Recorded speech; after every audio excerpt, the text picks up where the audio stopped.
Hello dear students, कैसे हैं आप सब? एकदम बढ़िया। तो डियर स्टूडेंट्स, आज हम पढ़ने वाले हैं म्यूचुअल इंडक्शन। तो करते हैं शुरू। म्यूचुअल इंडक्शन क्या होता है? सुनो ध्यान से। म्यूचुअल इंडक्शन का मतलब होता है कि दो के बीच में, दो कॉइल के बीच में, कि हमने दो कॉइल ली। सपोज एक कॉइल ली प्राइमरी कॉइल और एक ले ली सेकेंडरी कॉइल।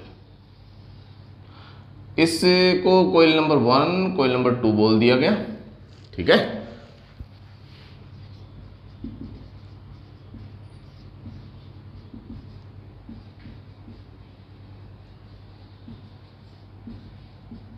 Secondary coil. अब देखो, प्राइमरी कॉइल में सपोज करंट जा रहा है, ये करंट पास हो रहा है, इसे हमने बोल दिया I1। इसे हमें क्या बोल दिया? I1 करंट पास हो रहा है। सपोज करो करंट पास हो रहा है। तो एक बात बताओ, ये सपोज ऐसे जा रहा है, मैंने इस तरीके से किया है कि ये अंदर वाला है, तो इसके अंदर ये इस तरीके से है, मैग्नेटिक फील्ड इधर आएगा कि नहीं आएगा?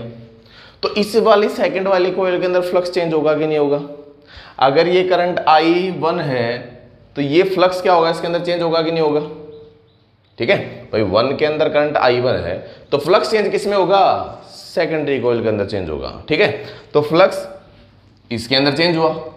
तो एक बात बताओ, ये अगर करंट इंक्रीजिंग होगा तो यहाँ पे इस वाले के अंदर, सेकंड वाले कॉइल के अंदर फ्लक्स भी क्या होगा? इंक्रीजिंग। क्यों? क्योंकि इसका जो मैग्नेटिक फील्ड है इसमें यूज होगा कि नहीं होगा? ठीक है, तो इसका फ्लक्स क्या होगा? फाई इंक्रीजिंग होगा, तो फ्लक्स चेंज होगा सेकेंडरी कॉइल के अंदर, तो उसका अपोज करने के लिए अकॉर्डिंग टू लेंज लॉ क्या होगा? इसका अपोज करेगा इंक्रीजिंग का, तो इसके अंदर एक इंड्यूस्ड ईएमएफ आ जाएगा। सेकेंडरी कॉइल के अंदर क्या जाएगा? एक इंड्यूस्ड ईएमएफ आएगा, जिसे हम, इस फिनोमेना को हम क्या बोलते हैं? Mutual induction. मतलब करंट तो चेंज किया हमने 1 के अंदर, लेकिन सेकंड कॉइल के अंदर क्या आ गया? इंड्यूस्ड ईएमएफ और इंड्यूस्ड करंट आया। तो इस फिनोमेना को हम क्या बोलते हैं? म्यूचुअल इंडक्शन बोलते हैं। तो देखो जो I1 है, ठीक है, वो इस वाले कॉइल का डिपेंड करेगा। तो इसके अंदर क्या बोल सकते हैं? अगर B directly proportional to I1, ठीक है, और इसका phi directly proportional to B, तो हम लिख सकते हैं phi directly proportional to B directly proportional to I1, तो phi directly proportional to I1 हम बोल सकते हैं। अगर phi directly proportional to B है, मतलब इसका B directly proportional to current के होगा, तो इसका B इंक्रीज होगा, तो इसका B, तो इस पे तो फ्लक्स वही, इसका मैग्नेटिक फील्ड इसके लिए क्या काम करेगा? फ्लक्स को इंक्रीज करेगा। तो इसका मतलब क्या होगा? Phi directly proportional to B। अगर इसका जैसे मैग्नेटिक फील्ड रहेगा उतना ही इसमें क्या होगा? फ्लक्स होगा, क्योंकि फील्ड लाइन तो ऐसे पास होंगी, इसमें फ्लक्स होगा ही नहीं होगा। तो फाई डायरेक्टली प्रोपोर्शनल टू क्या होगी? B directly proportional to I1, phi directly proportional to क्या हो गया? I1।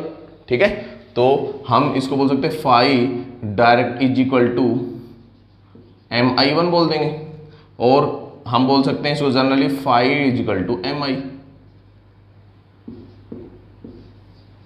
Phi is equal to क्या बोलते हैं? MI। मतलब इसका फ्लक्स इसके करंट के डायरेक्टली प्रोपोर्शनल होता है, और जो ये कांस्टेंट आया है इसे बोलते हैं कोफिशिएंट ऑफ म्यूचुअल इंडक्शन। तो M क्या है यहां पे?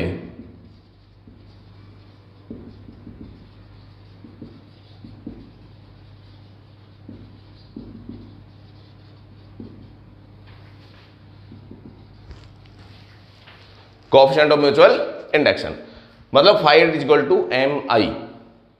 Same to same self induction की तरह है। सेल्फ इंडक्शन में खुद का चेंज का अपोज करता है, अब की बार पड़ोसियों के चेंज का अपोज करता है। समझ में आया कि नहीं आया? मतलब पड़ोस में जो कॉइल रखी हुई है उसके चेंज का अपोज करता है। समझ में आया कि नहीं आया?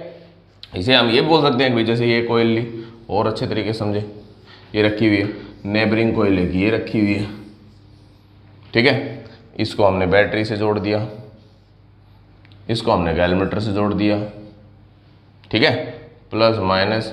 जैसे इसके अंदर करंट इंक्रीजिंग किया, तो करंट इंक्रीजिंग किया तो इसके अंदर इस तरीके से जाएगा,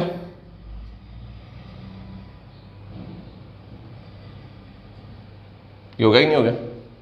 ठीक है, तो देखो ये इस तरीके से, ये अंदर वाला, ये इसको एक मिनट ये ऐसे कर देते हैं, इसको ये ले लो। देखो ये इस तरीके से करंट जाएगा कि नहीं जाएगा? इसका मतलब इसमें मैग्नेटिक फील्ड कैसे होगा?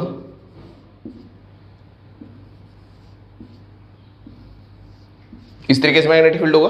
अब एक चीज देखिए ना, जो ये इससे भी तो पास होगा, ये इससे भी तो पास होगा। अब इसके अंदर इसका मैग्नेटिक फील्ड पास होगा कि नहीं होगा? अब देखो ये करंट जब गया तो 0 से आई गया था भाई। जब शुरुआत में स्विच हमने ऑन किया, जैसे की को हमने प्रेस किया, की को प्रेस करते ही करंट इसका 0 टू मैक्सिमम गया। अब 0 टू मैक्सिमम गया तो क्या ये magnetic field lines 0 to maximum नहीं गई होंगी? ये भी तो 0 से मैग्नेटिक फील्ड 0 टू मैक्सिमम गया। इसका मतलब इसके अंदर फ्लक्स कहाँ गया? इसका फ्लक्स फाई भी कहाँ गया? 0 टू मैक्सिमम गया कि नहीं गया फ्लक्स? इसका सेकंड कोयल का, इसका मतलब इसका फ्लक्स 0 टू मैक्सिमम गया। और ये देखो इंक्रीजिंग है इधर, तो इसका अपोज करने के लिए इसमें करंट इंड्यूस ईएमएफ किधर आना चाहिए? अपोजिट डायरेक्शन में आएगा कि नहीं आएगा? इसका इंड्यूस ईएमएफ कहाँ आएगा? अपोजिट डायरेक्शन में। मतलब इसमें जो करंट की डायरेक्शन है उससे अपोजिट डायरेक्शन इसमें करंट की आ जाएगी आगे। क्यों? क्योंकि ये इंक्रीजिंग है। अगर स्विच ऑफ कर दिया तो इसका मैग्नेटिक फील्ड डिक्रीज होगा, तो इसका फ्लक्स डिक्रीजिंग होगा, तो ये इंड्यूस्ड ईएमएफ की डायरेक्शन क्या हो जाएगी? ये हो जाएगी। इसमें ये थी पहले, और जैसे स्विच ऑफ करेंगे तो ये हो जाएगी। समझ में आएगी नहीं है? मतलब इसकी करंट की डायरेक्शन और इसकी करंट की डायरेक्शन दोनों की क्या हो जाएगी? सेम हो जाएगी। समझ में आएगी नहीं है? ये फिनोमेना क्या होता है? Mutual induction. आप देखो ध्यान से, मतलब कोई भी चेंज हो पड़ोसी कोयल के अंदर, जो भी चेंज होगा उसका अपोज करेगा। ये सीधी सीधी बात है ये, ठीक है। अब सुनिए ध्यान से, इधर ये म्यूचुअल इंडक्शन हो गया। अब देखो फ्लक्स है, इसी के आगे करते हैं फ्लक्स। इंड्यूस्ड ईएमएफ होता है E equal to minus D phi by D T होता है, हमें पता है ये। तो E इक्वल टू फाई की वैल्यू पुट कर दो, minus D upon D T M I हो गया। तो इसकी वैल्यू कितनी होगी? E equal to minus M D I by D T. ठीक है भाई, D I by D T. ये इंड्यूस्ड ईएमएफ हो गया। अब सुनो ध्यान से, जो M है म्यूचुअल इंडक्शन, इसकी यूनिट क्या होगी? तो M की यूनिट होती है म्यूचुअल इंडक्शन की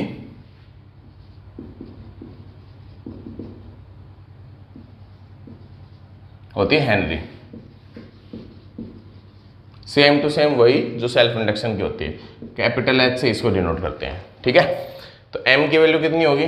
हम बोल सकते हैं E equal to minus M D I by D T.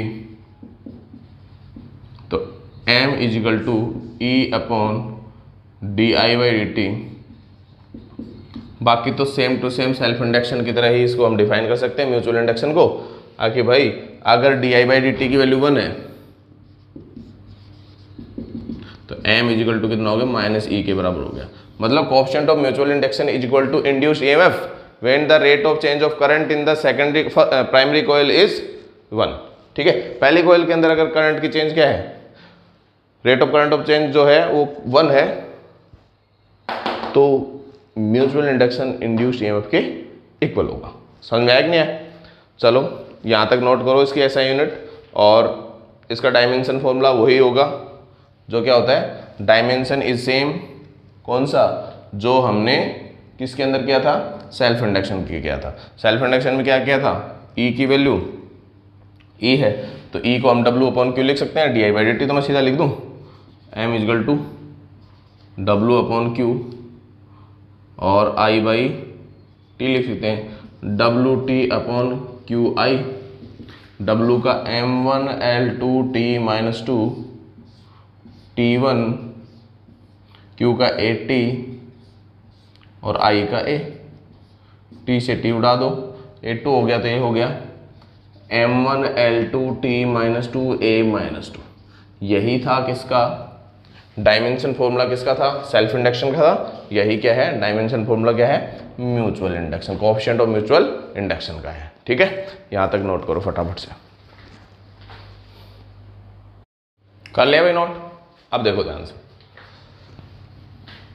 जो म्यूचुअल इंडक्शन है ना, वो कुछ चीज़ें भी इस पर डिपेंड भी करता है कि भाई जो कॉइल है वो किस मटेरियल से बनी है, ठीक है, उसके टर्न्स कितने हैं, शेप कैसी है, ठीक है,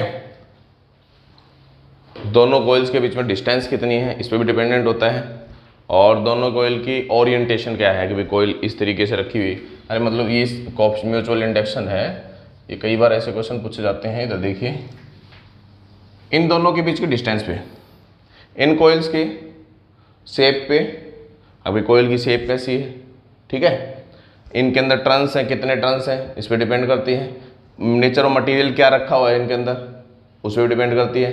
दूसरी बात, इनके बीच में डिस्टेंस, ये डिस्टेंस जितना ज़्यादा होगा उतना कम होगा म्यूचुअल इंडक्शन, ठीक है, और इनकी ओरिएंटेशन, अगर भाई कोइल है वो ऐसे रखी हुई है कि ये कोइल ऐसे रखी हुई है, ये कोइल ऊपर नीचे रखी हुई है, इसके ऊपर भी डिपेंडेंट होता है। अब हम करते हैं कुछ स्पेशल केस करते हैं म्यूचुअल इंडक्शन की, ये करते हैं 2 केस। ये हमने क्या लिया, ये कोइल ली जिसके अंदर ये लिया एक, इस कोइल में टर्न है N1, इसमें है N2, इसकी रेडियस है R1 और इस वाले की रेडियस है R2, ठीक है, इसमें करंट जा रहा है I, इसमें करंट कितना जा रहा है, I करंट पास हो रहा है। अब देखो, मैग्नेटिक फील्ड तो बाहर वाली का लेंगे और फ्लक्स किसमें चेंज हो रहा है, अंदर वाले में, तो कोइल है दोनों, तो कोइल है, इसमें नंबर ऑफ टर्न्स दे रखे हैं, तो B2 की वैल्यू कितनी आएगी, magnetic field due at the centre of coil क्या होता है, μ0 I, अब N टर्न है तो N2I अपॉन 2R, अब R कितना 2R2, अरे μ0 I अपॉन 2R होता है, μ0 I अपॉन 2R, लेकिन यहाँ पे R2 है, R2 बाहर वाले का है, अब N2 टर्न है इसके अंदर, तो जितने टर्न होते हैं तो मैग्नेटिक फील्ड बढ़ जाता है। अब देखो फ्लक्स कितना होगा इसके अंदर, φ1 की वैल्यू कितनी होगी, B2 A1 और N1 होगा कि नहीं होगा, B A cos थीटा होता है, तो B किसका, मैग्नेटिक फील्ड तो बाहर वाली का, एरिया इसके अंदर पास हो रहा है, फ्लक्स तो इसमें चेंज होगा, और टर्न्स भी तो इसके अंदर ही यूज करेंगे, तो इसकी वैल्यू कितनी आएगी, ये वैल्यू होगी, तो φ1 is equal to μ0 N2I upon 2R2 A1 N1 आ गया कि नहीं आ गया, ये वैल्यू आ गई φ1 की वैल्यू। अब φ1 की दूसरी वैल्यू कितनी होगी, हमें पता है φ1 इजिकल टू M, और पड़ोस वाले में कितना करंट चेंज हो रहा है, MI आ गया कि नहीं आ गया।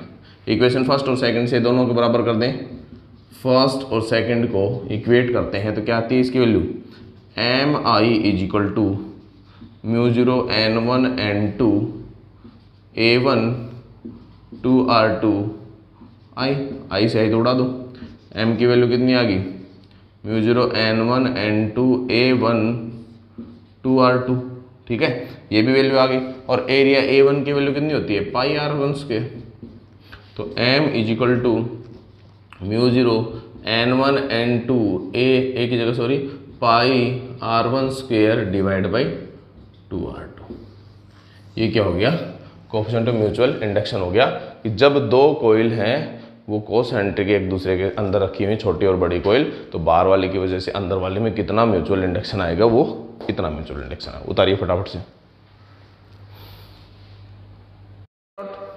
इधर देखिए नेक्स्ट, ये कोइल का था, सेकंड जो होगा, अच्छा फर्स्ट था ये,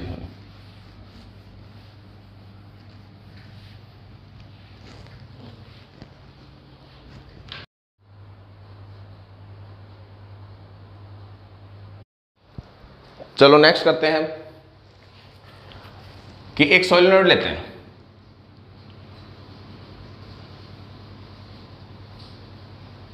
mutual induction due to mutual induction of solenoid surrounding by a coil, ये एक कॉइल ले ली, ठीक है, इसमें करंट गया I, इसमें नंबर ऑफ टर्न्स है N1, इसमें है N2 और इसकी रेडियस है R1, इसकी पूरे की रेडियस है R2। ठीक है भाई, अब देखो ध्यान से, इसकी लेंथ है L, लेंथ है। अब एक बात बताओ, मैग्नेटिक फील्ड किसमें पास हो रहा है? सोलेनोइड से। तो magnetic field B equal to कितना है? μ0 N1 I। ये हो गया कि नहीं हो गया?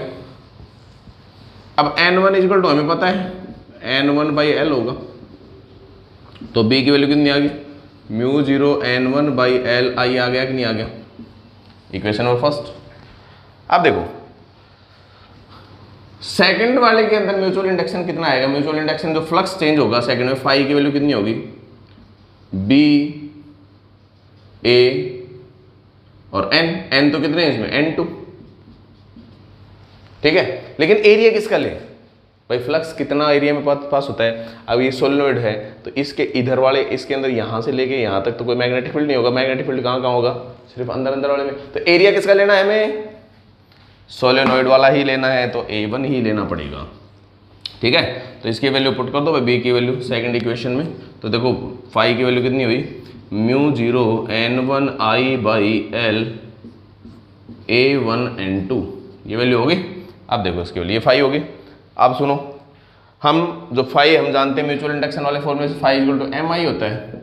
दोनों को कंपेयर करें तो MI is equal to μ0 N1 I by L A1 N2।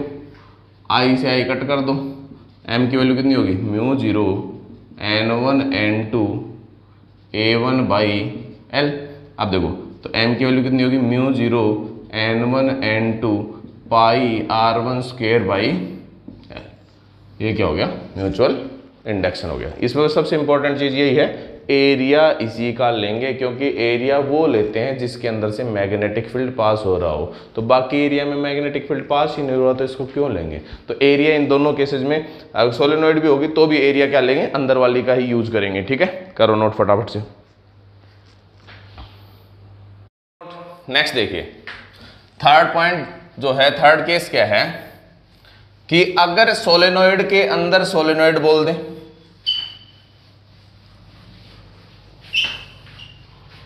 या लिख सकते हो म्यूचुअल इंडक्शन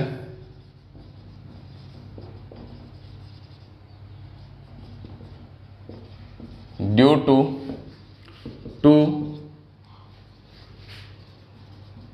कोएक्सियल सोलेनोइड। ठीक है, या तो ये बोल दो सोलेनोइड के अंदर सोलेनोइड, या ये बोल दो कि म्यूचुअल इंडक्शन कोएक्सियल सोलेनोइड की वजह से। कोएक्सियल सोलेनोइड मतलब क्या बोल सकते हो कि भाई एक सोलेनोइड तो ये,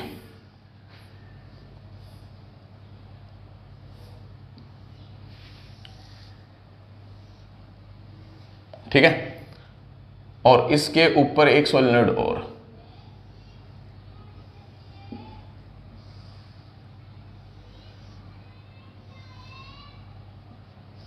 ये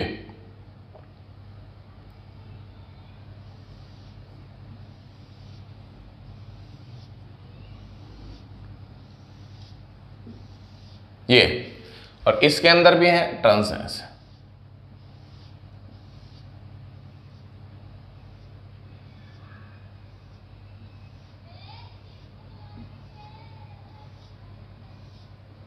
ऐसे टर्न्स। ठीक है, अब देखो ये इनकी एक्सिस है, इसकी रेडियस है R1, इसमें नंबर ऑफ टर्न्स है N1, या बोल सकते number of turns per unit length है स्मॉल n1। इसकी रेडियस है, इसकी लेंथ बोल लो L, क्योंकि हम तो इस वाले के लिए लेंगे। ठीक है, इसके अंदर नंबर ऑफ टर्न्स है N2, रेडियस है R2, number of turns per unit length है N2। ठीक है, इस वाले सोलेनोइड में सपोज करंट कितना जा रहा है? I करंट जा रहा है। तो एक बात बताओ, देखो इस वाली सोलेनोइड में करंट जा रहा है तो बाहर एरिया सिर्फ A1 का ही लेंगे, ध्यान रखना, पहले वाली सोलेनोइड का लेंगे। क्यों? अब देखो इधर, तो इस वाले सोलेनोइड का नाम क्या है? S1, और इस वाले सोलेनोइड का नाम दे दो S2। ठीक है, तो मैग्नेटिक फील्ड B1 की वैल्यू कितनी होगी? μ0 N1 I होगी कि नहीं होगी? इसमें करंट कितना बोला था हमने? I। Mu zero N one I. अब फ्लक्स किस में चेंज होगा, सेकंड वाले के अंदर, तो फ्लक्स B2 की वैल्यू हम बोलेंगे, तो B2 की वैल्यू किस तरीके से बोली जाएगी, phi 2 is equal to B1 A1। क्यों A1 क्यों बोला भाई मैंने A1 इसलिए बोल दिया क्योंकि मैग्नेटिक फील्ड है, फ्लक्स कौन सा फ्लक्स यूज करते हैं, अगर मैं बोलूं इतने एरिया से मैग्नेटिक फील्ड पास हो रहा है तो यही एरिया तो लेंगे, ये बाकी एरिया में अगर फील्ड पास ही नहीं हो रहा मैग्नेटिक फील्ड तो इसमें फ्लक्स कैसे आएगा, इस वजह से क्या लेंगे, एरिया A1 का ही लेंगे। और एरिया क्या बोल रहे हैं, A1, और टर्न्स किसके, N2, क्योंकि इसके टर्न्स तो इसमें लेंगे ना, क्योंकि फील्ड ये फील्ड में से पास हो रहा है ये, तो टर्न्स किसके लेंगे, N2 के। तो फाइ 2 B1 की वैल्यू म्यू जीरो, ठीक है, एन इसकी वैल्यू कितनी होगी, म्यू जीरो N2I, फर्स्ट और सेकंड से कर रहा हूं मैं, N2I, अबे कहाँ गया, अरे सॉरी N1 आएगा, mu zero N1I A1 N2 के बराबर आ गया कि नहीं आ गया। N2 की वैल्यू कितनी होगी भाई, N2 इंटू L, N2 की वैल्यू कितनी होगी, N2 into L, number of turns per unit length, देखो लेंथ तो यही है, तो N2 इंटू L लिख सकते हैं, नहीं लिख सकते, ये वैल्यू इसके अंदर पुट करें तो फाइ 2 की वैल्यू कितनी होगी, phi 2 equal to mu zero N1I A1, इसकी वैल्यू कितनी होगी, N2 इंटू L, फाइ 2, और फाइ 2 हम जानते हैं दूसरा म्यूचुअल इंडक्शन से MI होगा कि नहीं होगा, तो दोनों को बराबर कर दो, तो MI is equal to mu zero NI A1 N2 L हो गया कि नहीं हो गया, I से I कट कर दो, कितना आया भाई, M is equal to mu zero N1 N2 A1 L आ गया कि नहीं आ गया, ठीक है। अब देखो हम N1 N2 को, N1 को लिख सकते हैं N1 बाई L, N2 को लिख सकते हैं N2 बाई L, तो इसी का म्यूचुअल इंडक्शन क्या हो गया, और एरिया को लिख सकते हैं हम पाई R1 स्क्वायर, तो इसकी वैल्यू कितनी होगी, M इज इक्वल टू, पहले एरिया लिखेंगे बाद में करेंगे, mu zero N1 N2 A1 L divide by, इसकी वैल्यू कितनी होगी, L इंटू L, एक L से एक L कट कर दो, तो mutual induction M is equal to कितना, mu zero N1 N2 A1 by L, ये भी इसका फॉर्मूला आ गया, और एरिया पुट कर देंगे तो इसकी वैल्यू क्या हो जाएगी, देखो ध्यान से, एरिया पुट कर देंगे तो M is equal to mu zero N1 N2 pi R1 square divide by L, ये mutual induction due to coaxial solenoid होती है। अब देखो ध्यान सुनो, एक चीज और बताता हूं, इसमें अगर 1 विद रेस्पेक्ट टू 2 बोलेंगे, M12, मैं बोलूं अगर म्यूचुअल इंडक्शन M12 एक के रेस्पेक्ट में दूसरे का, ठीक है, अब दूसरे के रेस्पेक्ट में पहले का M21, M12 और M21 बराबर होते हैं, मतलब म्यूचुअल इंडक्शन की यही वैल्यू आएगी, चाहिए इस कोइल के रेस्पेक्ट में दूसरी का निकालो या दूसरी कोइल के रेस्पेक्ट में पहली का निकालो, म्यूचुअल इंडक्शन दोनों में सेम आएगा। समझ में आएगा नहीं है, इसके रेस्पेक्ट में इसका निकालो या इसके रेस्पेक्ट में अंदर वाले का, मतलब अंदर वाली कोइल के रेस्पेक्ट में बाहर वाले का निकालो या बाहर वाले के रेस्पेक्ट में अंदर वाले का, दोनों की वैल्यू बराबर आती है, ठीक है। तो ये हो गया mutual induction due to coaxial solenoid. समझ में आएगा नहीं है। अब देखो ध्यान से, एक इसके अंदर होती है कपलिंग, ठीक है, जो हम बाद में करेंगे। अभी जो म्यूचुअल इंडक्शन की कपलिंग किस तरीके से प्लेस किया जाए, मैक्सिमम इंड्यूस्ड ईएमएफ कब आएगा, मिनिमम कब आएगा, या किसी के बीच में किस तरीके से आएगा, तो आज हम यहाँ तक करेंगे इसके अंदर। Okay, bye bye.